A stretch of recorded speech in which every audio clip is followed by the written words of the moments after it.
Last year it was vampires, and now it's werewolves. Hollywood's got its teeth into another remake, this time of the 1941 horror classic The Wolfman. This time round it's Benicio del Toro who plays the hairy guy.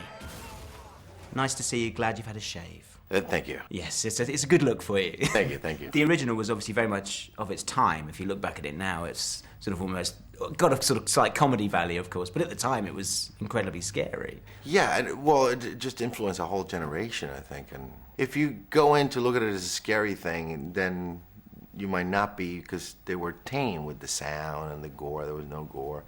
But there's still some things that hold up pretty good, you know. We've obviously had a lot of werewolf movies since then. American Werewolf in London, of course. Teen Wolf. Teen Wolf 2, let's not forget that classic. What did you look to for inspiration about how you were going to make your kind of Wolfman stand out from all the other transformation films that we've seen? We're doing a remake of The Wolfman, so we weren't trying to reinvent the wheel. Just by having actors like Anthony Hopkins and Emily Blunt and you know, that's already throwing the different elements into the soup, if we can call it the movie a soup. Yes, okay, but I guess Wolfman would be a meaty soup, and maybe a soup that's been sat in the fridge too long. You see, this film was meant to come out a few years ago, but it's been delayed. But British star Emily Blunt says fans shouldn't be worried.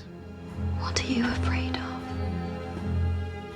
Well, I try not to pay any attention to that. It's nothing really to do with me. I'm ready to promote it whenever they're ready. And I think it's important with a film like this to wait until the right time to release it. We didn't want to release it the same time as Twilight, and you don't want to release it before it's ready. And I don't mind the delay, and I think the film lives up to it, so I don't have any problem waiting around. Last year we had vampires. This year seems to be a lot of werewolf Yeah. films. Are hairy men in? Is that where it's at this year? Oh, my God.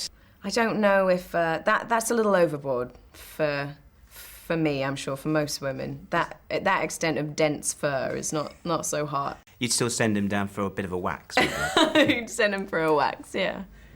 So there you go, The Wolfman has finally arrived. Now it's up to audiences to decide if it's been worth the wait or if they think it's a howler. Steve Hargrave, Sky News.